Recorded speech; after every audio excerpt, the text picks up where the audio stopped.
¿Cómo están? Muy buenas noches, bienvenidos a El Pentágono. Quiero dar la más cordial bienvenida a Mary Vaca, ¿cómo te va? ¿Qué tal, Mario? ¿Todo bien? A Marcelo, a Francesco y con más entusiasmo a Ricardo Paz. ¿Cómo te va? Muchas gracias por la invitación, Mario. Un placer estar con ustedes esta noche. Hoy no está Gonzalo Mendieta, nuestro abogado, que le encanta que le digamos eso, está de viaje, pero vamos a intentar llevar sin esa carga procesal el programa. Vamos a hablar de varios temas, uno sobre todo el conflicto que va a vivir o que ya está viviendo desde algunos días el Alto, pero que ha sido anunciado para mañana. Ante todo y antes del programa quiero dar mi agradecimiento al ¿cómo se llama? Observatorio Boliviano Sí, de Opinión Pública y Medios. Observatorio Boliviano de Opinión Pública. Lo de observatorio me tiene confundido. 100 veces tengo que escribir. Observatorio de San Calixto no es. Observatorio de Medios y Opinión Pública. Sí. Gracias, porque gracias a ellos podemos subir este programa y prácticamente al instante en YouTube. Puede disfrutarlo en cualquier parte del mundo. Hay gente que nos sirve, indudablemente. Y quiero destacar algo que me acaba de hacer recuerdo Francesco. Aquí en esta mesa del Pentágono, hoy están varios profesores. Los 5, creo son. Los 5. Maestros. Maestros, ¿no? Para el Día del Maestro. Yo tengo la impresión que el Día del Maestro es para los maestros de primaria y secundaria, ¿no? ¿O no? ¿No tienes idea? Yo comentaba con Francesco hace un momento, le decía, maestros solo han habido el maestro Víctor Agustín Ugarte y el maestro Juan Lechín Oquendo. Los demás somos profesores. Un profesor, sí. ¿Tú has dado clases también? Sí. ¿Tú das clases? Sí. Tú das clases. Bueno, un abrazo a todos los profesores. El 6 de junio ha sido Día del Maestro. A mi mamá, maestra de generaciones, un abrazo muy grande. Bueno, a lo que nos trajo el Pentágono hoy, yo estoy muy preocupado de lo que puede ocurrir en el Alto. Y antes de ingresar al programa, dialogamos con Mary Vaca. Y él ya seguramente va a tocar un tema sobre el cual mucha gente debe estar preocupada. ¿Cómo se puede desmontar todo el aparato que se ha creado en estos años, estos 10 años prácticamente, de prebendas, de disque movimientos sociales, etcétera, etcétera? Antes de llegar yo recordaba una frase que pensé que era internacional, que la había leído en Felipe Delgado hace mucho tiempo y que tiene que ver con hombre cobarde no entra a palacio. Después me interioricé que esa frase la atribuyen, cuando no, a Mariano Melgarejo, cuando luego de tener los problemas que tuvo, etcétera, gritó la frase: o me seguís coraceros o me destapo los sesos. Eso nos enseñaba en el colegio nuestras profesoras, nuestros profesores, pero que tiene que ver con eso de hombre cobarde no entra a palacio. Pensé que era una cosa universal, es muy, muy boliviano ese tema. ¿Y qué estoy queriendo destacar con esto en estas circunstancias? Que no es solamente hombre cobarde no entra a palacio, sino ser humano cobarde no entra a palacio, y que tiene que ver con la actitud que tiene que ver con la que está llevando adelante Soledad Chapetón esta situación. ¿Cuál es palacio en esta circunstancia? El palacio consistorial, si es que se llama así, en el Alto. Una persona con algún complejo, etcétera, no hubiera podido sostener la presión que desde el primer momento, o antes incluso de su designación, ensayaron algunos dirigentes, seguramente como mandando un mensaje de decirle: señora Chapetón, toda la alcaldesa que quiera, pero quienes mandamos aquí en el Alto somos nosotros. Y han inventado una forma nueva de elección en nuestro país que se llama usos y costumbres. Eso está ocurriendo en el Alto y entiendo que la señora Soledad Chapetón ha emitido esta mañana una serie de comentarios que señalan que ella no va a retroceder, que quiere dialogar, indudablemente que no va a retroceder, pero eso ha enardecido más que todo a ciertas juntas vecinales, federaciones vecinales en el Alto, y han anunciado para mañana una serie de paros y movilizaciones. ¿Dónde podemos llegar? No sé.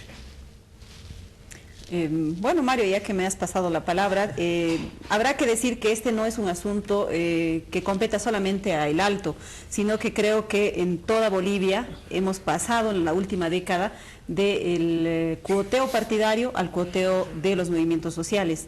Es esta lógica corporativista que gobierna en Bolivia y que muy bien lo explica Álvaro García Linera en sus textos, que creo que se está expresando de la manera más virulenta, de la manera más dura en la ciudad del Alto, ¿no? No le han dejado a Soledad Chapetón gobernar ni siquiera un día y ya han empezado las movilizaciones en su contra. Prácticamente ha sido un corralito que le han tendido para exigirle que haga caso de los denominados usos y costumbres y permita que las juntas vecinales nombren a los subalcaldes de las diferentes zonas de la ciudad del Alto.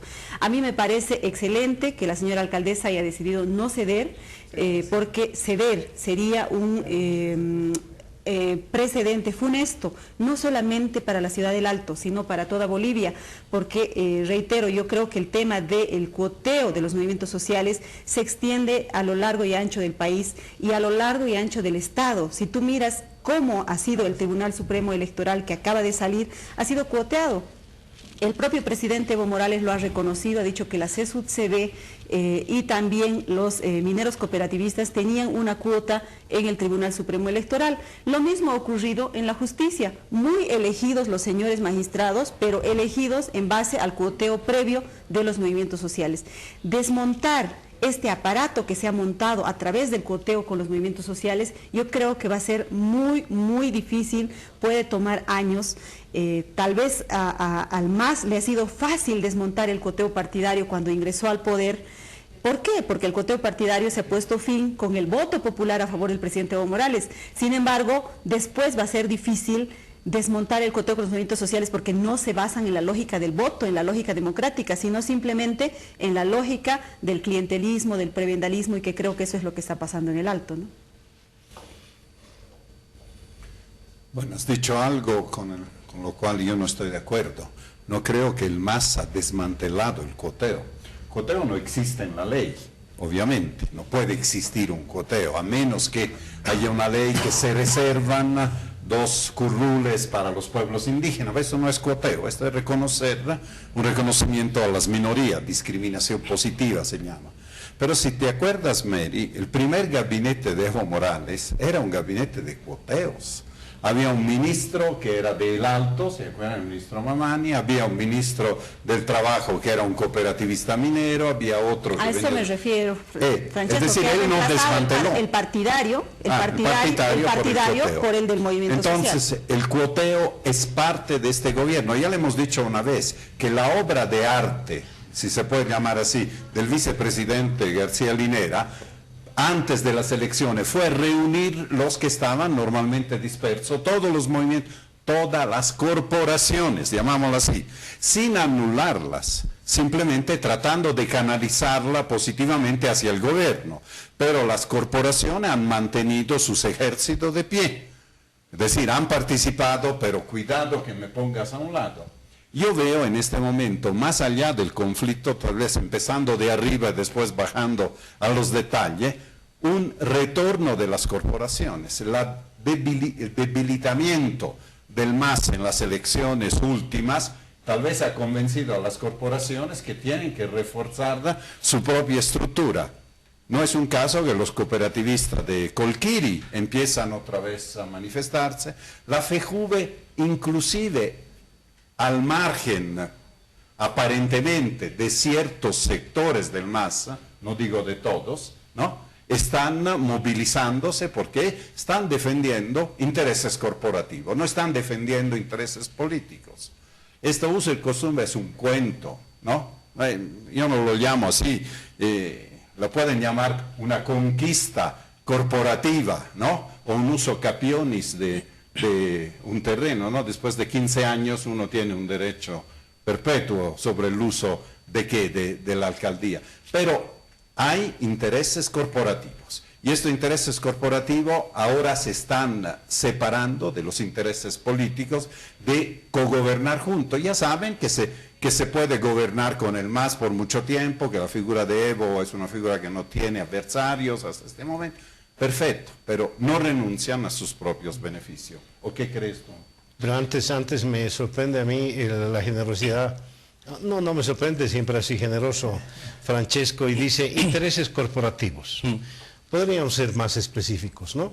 Intereses corporativos, no, señores, son prebendas, son pegas, es corrupción, es gasolina, es pega para los hijos, es pega para las esposas, son pequeñas cositas en licitaciones. Es que a mi empresa le das hoy y a mi pequeña empresa de recojo de basura le das ahí.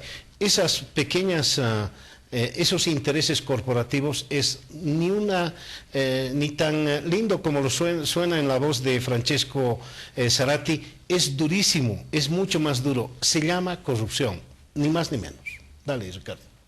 Bueno, mira, yo trato de tener una perspectiva, una mirada un poquito más detenida, digamos, más profunda de este fenómeno, ¿no? Creo que obedece a causas más estructurales. Yo he venido sosteniendo ya hace varios años en artículos, en textos de investigación, en fin, que Bolivia está viviendo desde hace algún tiempo ya una suerte de dictadura de las minorías eficaces, así las he denominado. Estas minorías eficaces que eufemísticamente se las denomina movimientos sociales, ¿no? Alguna vez he explicado por qué las llamo minorías eficaces, porque efectivamente son minorías, ¿no? Los bolivianos somos más de 10 millones de ciudadanos y cualquiera de estas corporaciones, como correctamente las denomina Francesco, tiene una ínfima representación del pueblo boliviano, la más numerosa. Los gremiales, ¿no? Debe movilizar algunos cientos de miles, ¿no es cierto? Después están los cooperativistas, están los transportistas, están estas territoriales como son las juntas vecinales, en fin. Hay un conjunto de corporaciones que se han adueñado de la cosa pública, ¿no? ¿En detrimento de quién? ¿Sobre quién ejercen esa dictadura? Sobre el ciudadano que no tiene esa capacidad de coerción, que no tiene esa capacidad de calle, ¿no? El ciudadano común y corriente que no está afiliado a ninguna de estas corporaciones está absolutamente desprotegido y sometido a lo que digan, hagan y decidan estas corporaciones. Entonces, en ese contexto, lo que está sucediendo en la ciudad del Alto es el ejercicio despiadado, además frontal,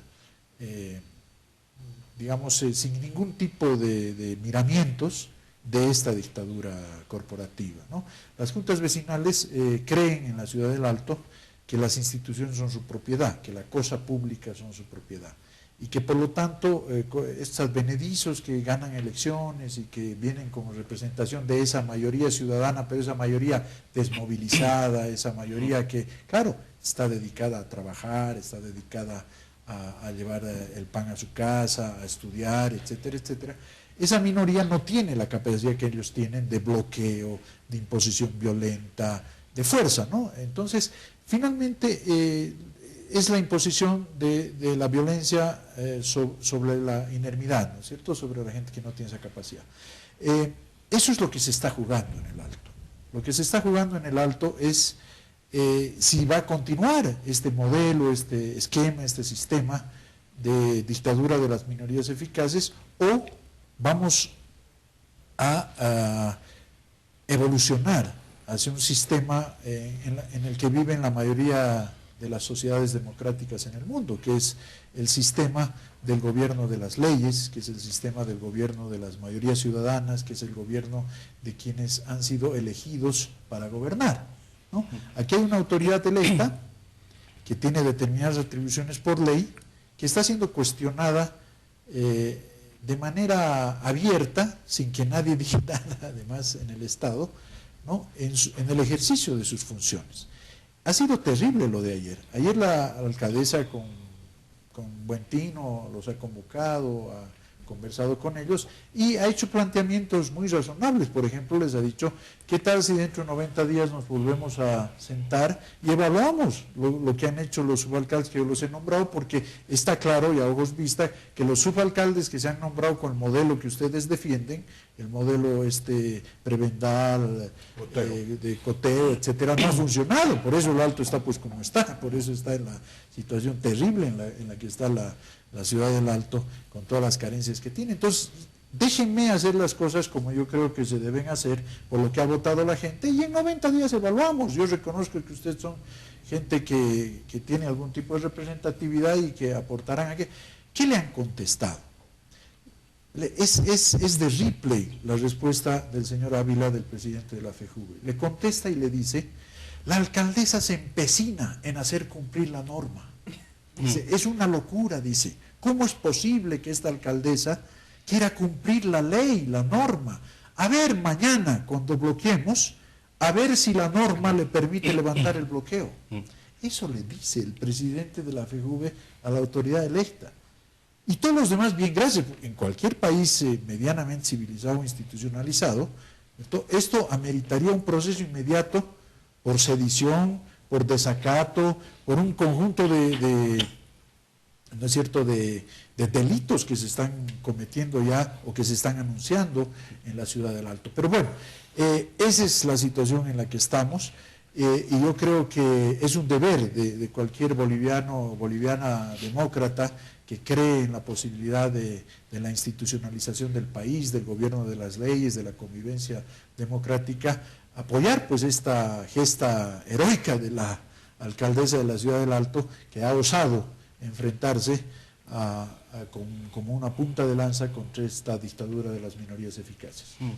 A ver, a mí me gustaría más bien poner en descripción algunos elementos históricos que quizás nos puedan servir. Primera cosa, yo no creo que el término cuoteo o prebendalismo necesariamente tenga que ver con esta relación permisiva o negativa de las relaciones informales que hay en nuestra sociedad. Porque uno recuerda, en los 90 lo que teníamos eran alianzas postelectorales. Lo que hay después de los 90, cuando entra Evo Morales, son alianzas preelectorales. Antes de gobernar se hace un montón de alianzas locales y regionales y a partir de ahí se va estructurando al gobernar.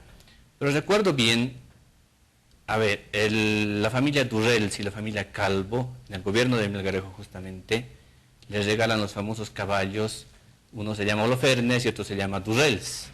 ¿Y por qué les regalan esos caballos a Melgarejo? Les regalan para que Melgarejo les autorice o les dé vía libre para que puedan explotar la mina de Huanchaca. Un dato interesante, ¿no? Uno podría decir eso es prebendalismo y es clientelismo.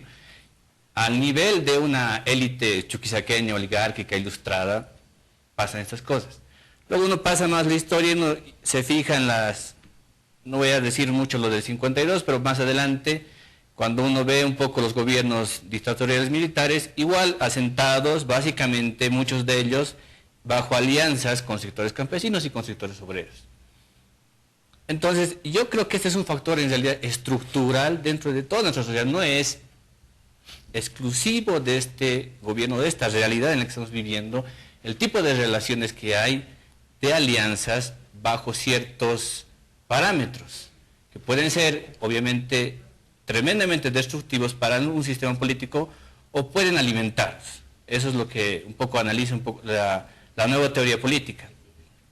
Ahora Mary expresaba su preocupación respecto a este tema de cómo poder desmontar otra vez este tipo de estructuras de relaciones informales que hay, que son altamente, que atentan contra nuestro sistema. Melgarejo también tenía la respuesta. Decía, pobre presidente Achá, que lo mandé al exilio a la Amazonía de Bolivia.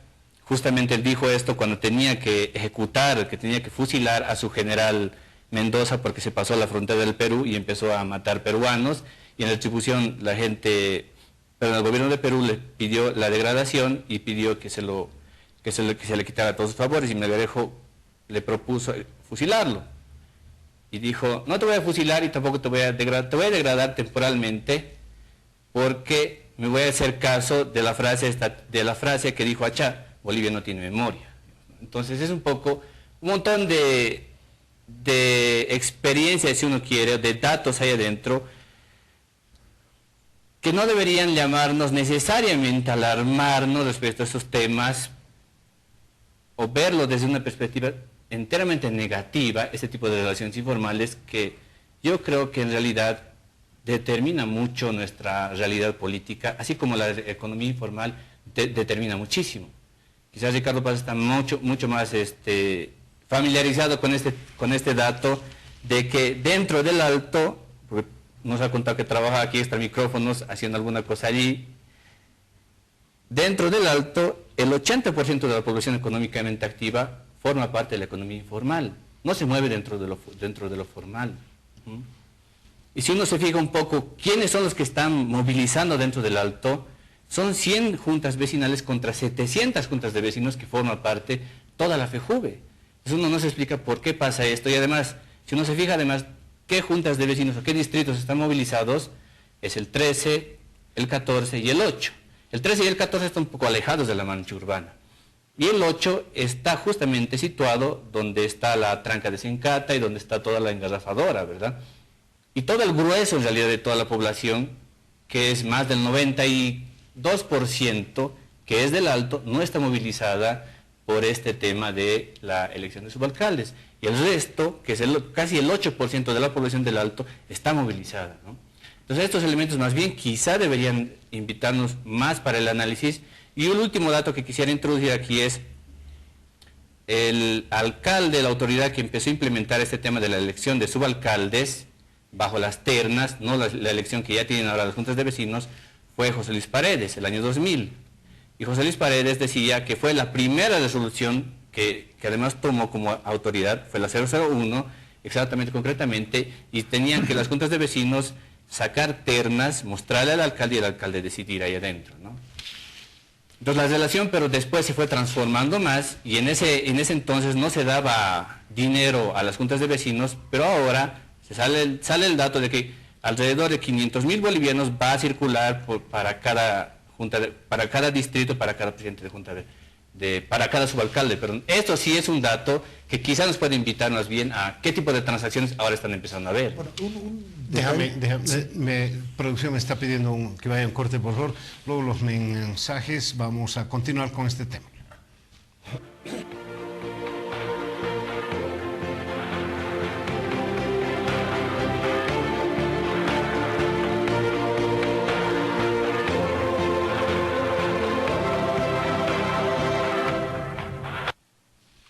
Bueno, gracias por seguir con nosotros. Estamos en el Pentágono. Un par de cosillas hay que destacarlas acá.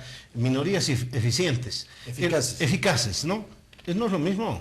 Eficiente y eficaz. Bueno, está bien. Está bien. Es un epíteto que lo conocí mucho, que lo atribuían al por Lora, ¿no? Eran 4, pero ¿cómo ladraban? ¿No? No, la verdad es por racismo. Está bien, pero ¿cómo hacían bulla? Sí, yo quería contar una cosa muy breve sobre lo que decía Marcelo. El asunto él confirma con el relato que he hecho sobre Pepe Lucho Paredes. Él precisamente para poder ganarle a Condepa en aquella elección en la que le gana Remedios Loza finalmente, una elección muy reñida, él salía con las juntas vecinales y les promete a las juntas vecinales las subalcaldías. Es decir, efectivamente, como él dice, él es el autor de este inicio de coteo y prebenda, y pensando que va a controlar, pues siempre los que se alían con las corporaciones creen que van a controlar las corporaciones ad eternum, ¿no? Pero resulta que esa misma FEJUVE que lo entroniza a Pepe Lucho Paredes en aquella oportunidad es la FEJUVE que le quema después la alcaldía y lo bota del Alto, ¿no? Lo que nos enseña es que tú puedes cabalgar el tigre durante un tiempo, pero es seguro que vas a terminar en su barriga, ¿no? Y claro, el gran riesgo ahora es, yo ya lo he anotado muchas veces, lo he escrito, este gobierno de los movimientos sociales, es decir, este gobierno de las minorías eficaces, de las corporaciones, cuidado que acabe fagocitado por esos mismos monstruos y esos fantasmas que está alimentando y ayudando a crecer. Y han tenido un gran ejemplo de lo que puede pasar cuando el intento del famoso gasolinazo, ¿no? Ahí ya la FEJUVE le dijo a Evo Morales, nosotros, la FEJUVE del Alto, ya le dijo a Evo Morales, nosotros te hemos puesto, nosotros te vamos a sacar, ¿no? Si no devenimos en institucionalidad, si no devenimos en democracia, si no devenimos en gobierno de las leyes, claro, estamos sometidos a la violencia y a la dictadura de las minorías. Pero uno hasta podría entender que en el gasolinezo exista eso, porque estaban, digamos, defendiendo un interés colectivo. Ahora están defendiendo un interés propio. El hijito, la esposa, las licitaciones, la gasolina, es gasolina porque tiene que movilizarse.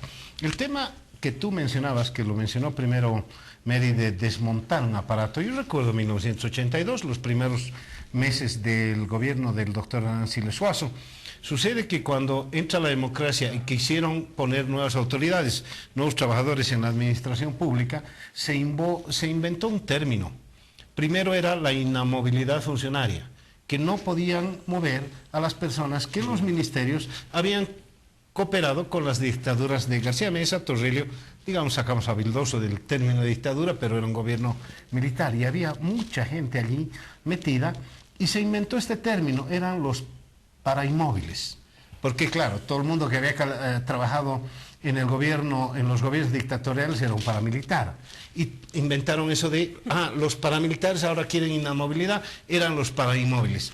No sabes cómo le costó al doctor Arancibia Suazo desmontar a un aparato en la administración pública que había servido a las dictaduras, que habían entrado con esas prebendas y que después le jugó en contra. Puede tomar años, yo creo, puede tomar años y además puede poner en riesgo el proyecto que tiene ese partido político para sacar adelante al país.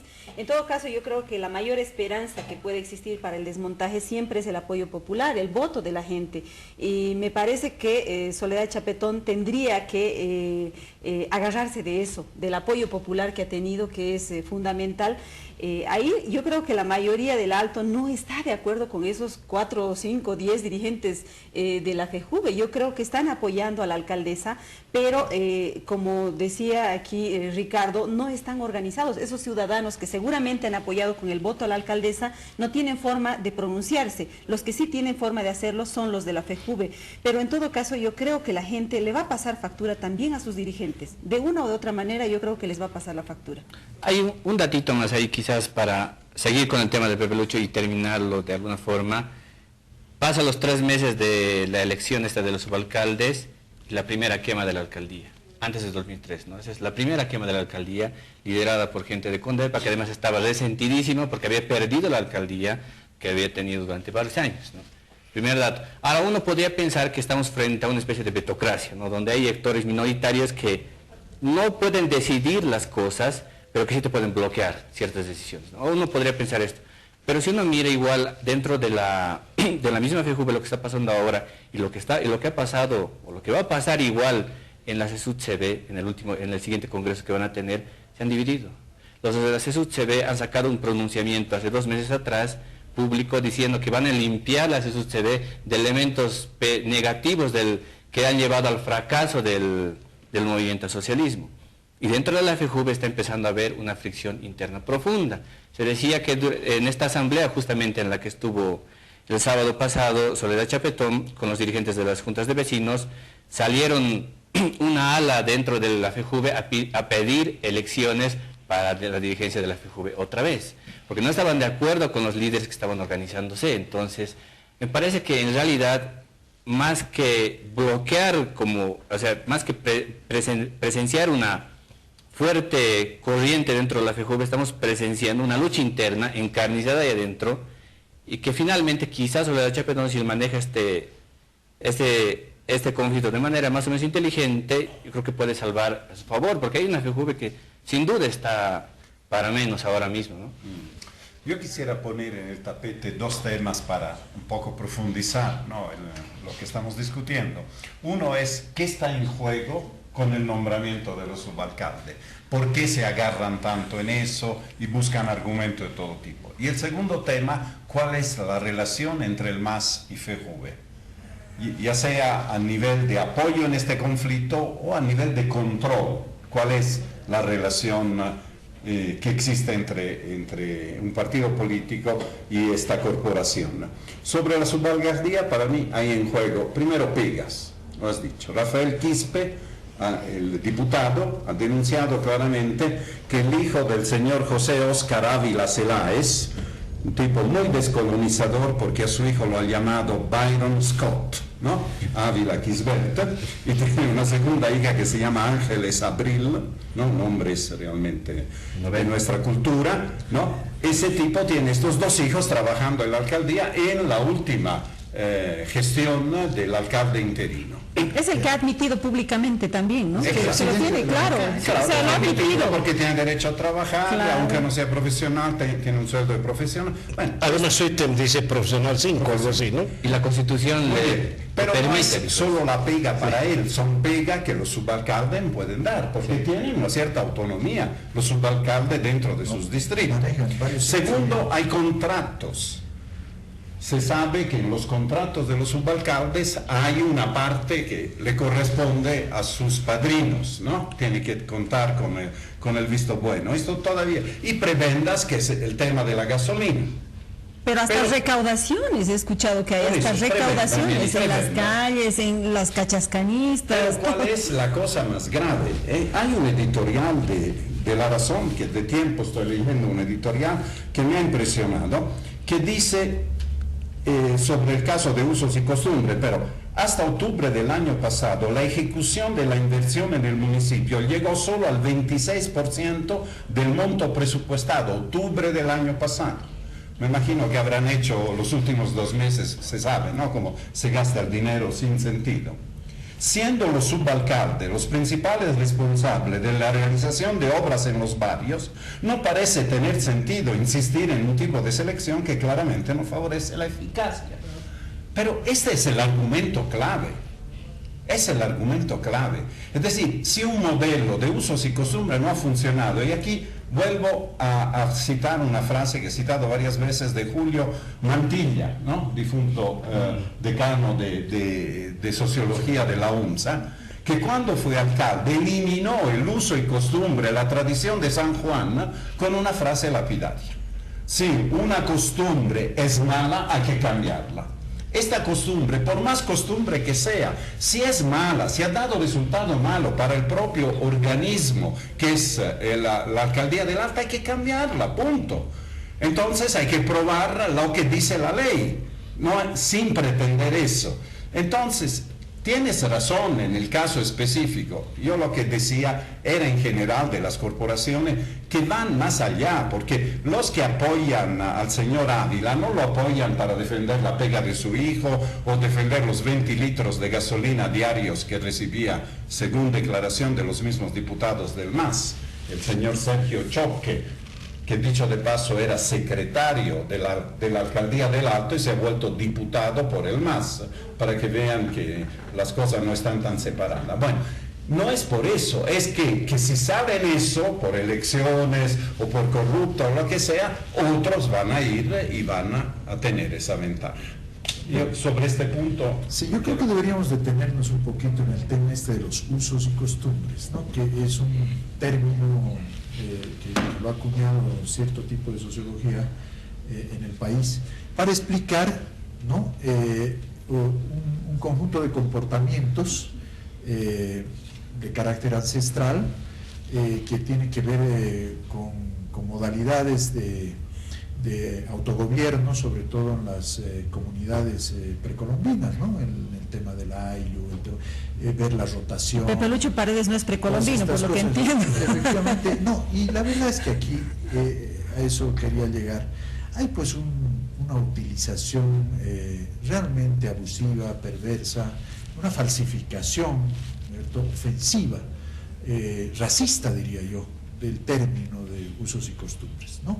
Porque no se puede utilizar realmente algo que ha generado la sociología boliviana para explicar los procesos comunitarios, para justificar este tipo de acciones, de actitudes. No, aquí lo único que ha habido de usos y costumbres en la alcaldía del Alto y en las subalcaldías es que usan las movilidades, usan los ítems, usan la gasolina, usan los sueldos y después se acostumbran.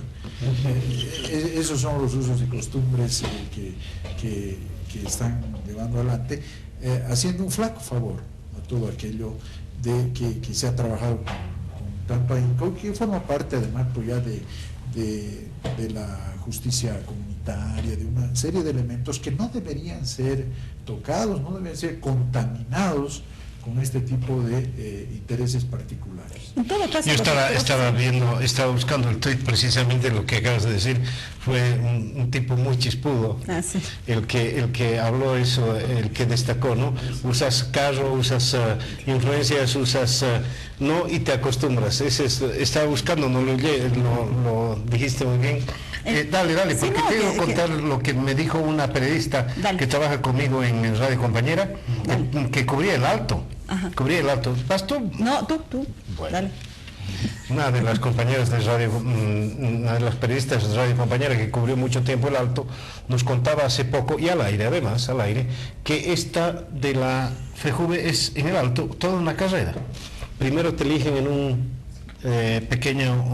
digamos en 5 cuadras, vas a la Junta, te eligen al distrito, y del distrito vas a la Junta, a la FEJUVE, y de la FEJUVE tienes derecho a ser su alcalde, y de ahí puedes ser concejal.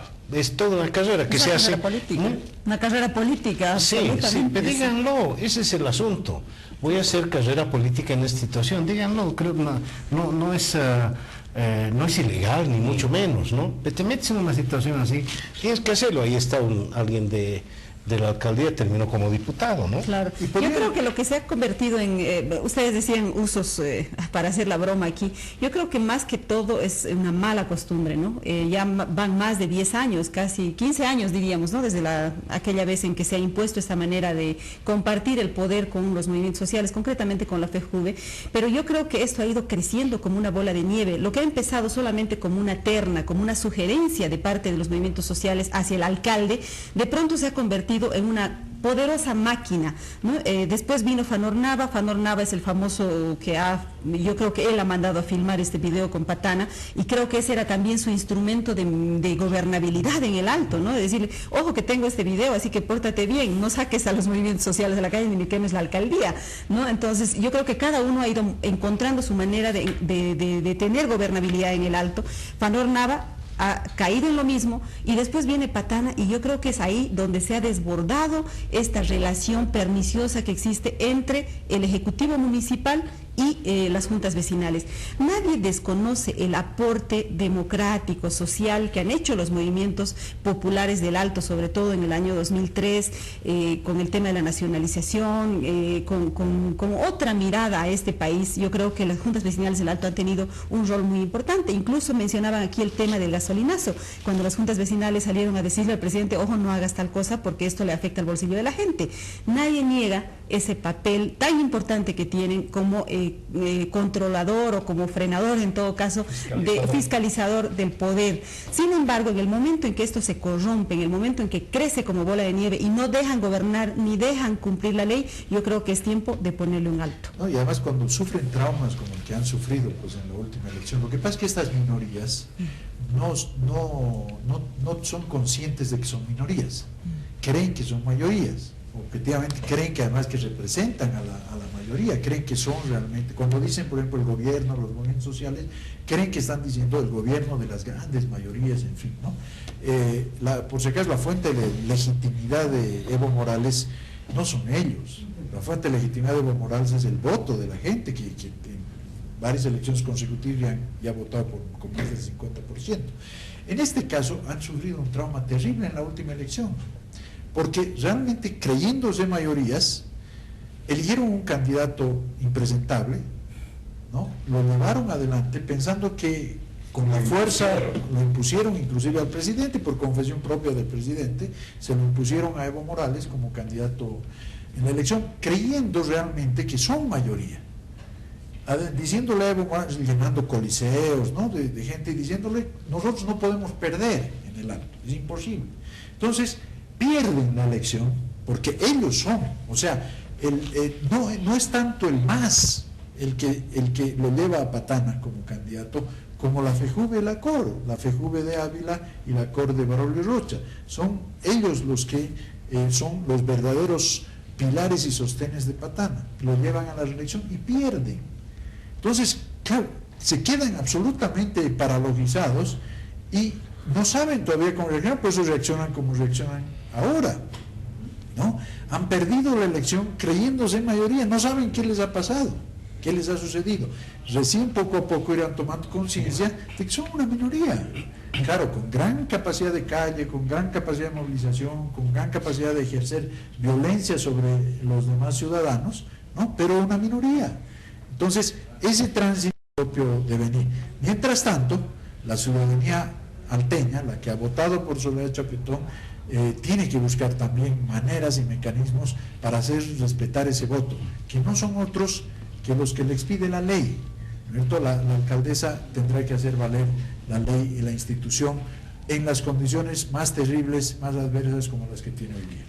Hay una cuestión aquí que, bueno, concuerdo con Ricardo Paz en el tema de que hay una tergiversación de ese tema de usos y costumbres, porque si uno se fija otra vez, cómo se elegían a los subalcaldes, no era solamente que a la par en la que se hace, digamos, en una comunidad indígena, X o en cualquier lugar, lo que hacían para elegir subalcaldes, sacaban en la FEJUVE convocatorias formales, en las que los requisitos eran más o menos los siguientes: ser dueño de un inmueble del distrito donde uno pertenecía, o sea, como el alcalde que es el hijo del diputado. Voto calificado. Sí, ser dueño de un inmueble, no tener denuncias de corrupción, No dice. y ser presidente de al menos una zona con 200 vecinos. Esos eran los requisitos para que uno se pueda postular a subalcalde. Voto calificado, 352. Pero ¿Verdad? Pero además la forma de elección, ¿cuál era? Por simple aclamación. Dentro de ya uno como candidato en el distrito, por simple aclamación, podía ser elegido como No, pues subalcalde. queda clarísimo. No decía que de los forma usos y Una elección más costumbres- formal. No decía qué forma de arquitectura debía tener el inmueble. Eso no, todavía Tiene que ser un no. chole. Todavía me queda un corte, sí, avíseme. ¿Sí?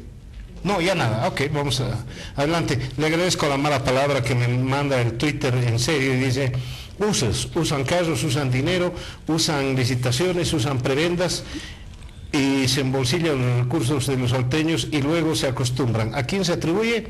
Al gran Eugenio Derbez, ese mexicano que hace del idioma una delicia, ¿no? A mí me parece que habría que preguntarse si esto está sucediendo más allá del Alto y cómo va a ser el presidente Evo Morales para frenar este gran poder que tienen estos movimientos sociales, que le imponen candidatos, que le imponen cuotas, que le imponen presupuestos. Yo diría que hay movimientos o gremios más poderosos que la FEJUVE del Alto. Por ejemplo, los cocaleros. Lo que pasa es que existe una luna de miel eterna entre los cocaleros y el presidente Evo Morales, porque el presidente es el eterno dirigente de las 6 federaciones del trópico cochabambino. Pero ¿qué va a pasar en un momento en que se cruce la línea?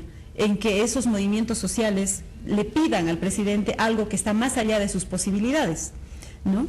De hecho, ya creo que tiene eternos conflictos también con estos grandes movimientos, el tema, por ejemplo, de la coca, el control social, es decir, muchos elementos que creo que el presidente no está pudiendo controlar. Me parece que el tema del fondo indígena, la corrupción dentro del fondo indígena, le ha dado un respiro al presidente para poner un freno al gran poder que tenían los movimientos sociales, pero no creo que sea suficiente. ¿Cómo hacer para ponerle un freno a lo que él ha creado, esta gran maquinaria? Pues ya ha empezado con el Tribunal Supremo Electoral algo, ¿no? Es decir, entre los requisitos ya no está el aval, ¿no? No está el aval, pero está el bilingüismo, por ejemplo. No, ya no, todavía no, a partir de la siguiente, que es del 2020. ¿El bilingüismo? Sí, recién se va a hacer, Sí, va a ser pero obligatorio. está en la Constitución. Sí. Claro. La Constitución está como requisito que el Tribunal Supremo Electoral tiene que cumplir 2 condiciones básicas. Una es la equidad de género, ¿no? Y otra es que por lo menos 2 de los 7 miembros del Tribunal Supremo Electoral deben ser de los pueblos indígenas originarios. Ahí Esto está. vale para varios cargos públicos y sabemos cómo se Sí, va pasando. sí, lo anoto, no estoy diciendo que esté bien ni mal, simplemente estoy diciendo Sí, es que una- está planteado como una como requisito. Yo quisiera pasar ahora un poco a la relación entre el MAS y la FEJUVE. Una visión muy sencilla, ¿no? Miraría que el MAS controla la FEJUVE, entonces de Palacio le dan órdenes o de Palacio le dice hagan eso, hagan el otro. Hay, para mí, la cosa un poco más articulada, ¿no? Hay relaciones donde sí convergen, pero hay también una cierta autonomía que tienen estos movimientos porque preservan su propia existencia. No le van a decir de poner, si le dice Evo de poner la cabeza en la guillotina, no le pone. Evo no debe estar muy feliz con con el papelón que le han hecho hacer, ¿no? Imponiéndole al patán y con toda la corrupción que ha venido, lo ha declarado claramente. Entonces, si fueran consecuentes, ¿no?, con la corrupción del alcalde, de los subalcaldes, deberían ya de una vez dejar que la Chapetón demuestre lo que sabe hacer, si es que lo logra hacer. Los 90 días iban en ese sentido. Pero yo he estado repasando algunas declaraciones. Esta van desde un extremo, que es Gustavo Torrico, que dice claramente es la máxima autoridad y merece respeto. Ha sido elegida y merece respeto, por tanto tiene que aplicar la ley. Esto es Gustavo Torrico, los atucos, digamos. Al otro extremo hay ese diputado Sergio Choque. He estado repasando sus declaraciones. El 1 de abril dice, no trabajaremos con... Además él es diputado, ¿qué tiene que ver? ¿No? Bueno, él dice, no trabajaremos con la Soledad Chapetón, 1 de abril de este año. El 2 de junio, 2 meses después, sí trabajaremos con la Chapetón, ¿no? El 5 de junio dice... No ha habido corrupción, no se le ha dado carros, movilidad, pero se le daba 20 litros de gasolinas por día. Y el 6 cabalga ya el término de usos y costumbre para decir, sí, la ley hay que aplicarla, pero hasta ahí no más, ¿no? En la misma línea está una diputada que merece un cierto respeto, que es Sonia Brito, que viene de Derechos Humanos. Yo la escuché en un programa de televisión defendiendo a tabla raja los usos y costumbres en el Alto, siendo que estos usos y costumbres, lo hemos visto, han dado malos frutos. Muchos de estos subalcaldes están perseguidos por la justicia. Y además, el mismo presidente, tú lo has dicho, ha dado otra línea con el Tribunal Supremo Electoral. No, tiene que estar todavía apoyando a los movimientos del Alto, porque los movimientos se identifican con este gobierno. Y en el medio hay algunos como, por ejemplo, la ministra de Comunicación, Marianela Paco, dice, sí, la ley hay que respetarla, pero también hay que escuchar, hay que hacer, es decir, la ley que pero esta expresión, ¿no? La ley hay que respetarla, pero ya nos muestra el nivel de madurez cívica que tenemos. Es que todas estas facciones... Perdón, sí. Y termino una cosa. Yo veo en el conflicto del Alto una prueba de fuego. Imaginemos un escenario en que en una próxima elección Evo Morales perdiera. ¿No es un poco la situación esta? Un nuevo presidente que quiera imponer, que quiera nombrar un ministro, que quiera nombrar un presidente de una empresa pública, y aparecen ahí los movimientos. Me hace recuerdo esa metáfora. El granjero defiende a sus gallinitas a tiros del ataque de un zorro. Lo hace, no hay duda. Pero no porque quiera sus gallinitas, señor, es porque tiene que comérselas a fin de año. ¿No es cierto? Puede ser. Dale. Puede ser. En todo caso, me parece que si es que los estrategas del MAS se manejan con mucha inteligencia, creo que deberían apoyar el cumplimiento de la ley, porque caso contrario podrían terminar, como aquí Ricardo Paz ha dicho, en la panza del tigre. Eso me parece muy, muy importante, porque se va a sentar un precedente en el Alto de la manera en que se cogobierna entre los movimientos sociales y los ejecutivos municipales, con las gobernaciones, en fin, en otros niveles estatales. Yo creo que si el MAS quiere desembarazarse de esa relación tan perjudicial que ha tenido con los movimientos sociales, debería apoyar en el Alto la institucionalidad, el respeto de la ley, en otras palabras, apoyar la gestión de Soledad Chapetón, lo que claro, no les debe cuadrar directamente, ¿no? Yo diría que esta gran variedad de posiciones que hay dentro del oficialismo respecto a El Alto, tiene que ver también con intereses que debe haber con grupos dentro del MAS que están en el poder vecinal, que están en el poder dirigencial y que están apoyando o no están apoyando a determinados dirigentes. No creo que sea gratuito que vengan a apoyar o no a la alcaldesa.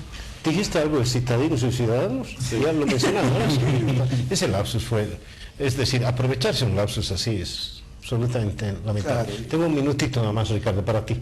Bueno, sí, tal vez aprovechar ese minuto para decir que la verdad es que yo creo mucho en la ciudadanía. Siempre he creído, siempre he pensado que a pesar de momentos, hemos tenido todo tipo de dictaduras en Bolivia, ¿no? Dictaduras militares, dictaduras de varios signos, y también estamos viviendo y sobreviviendo a la dictadura de las minorías eficaces. Yo creo que ahora la palabra la tienen los ciudadanos del Alto, ¿no? Es la ciudadanía alteña la que tiene que responder a este momento, a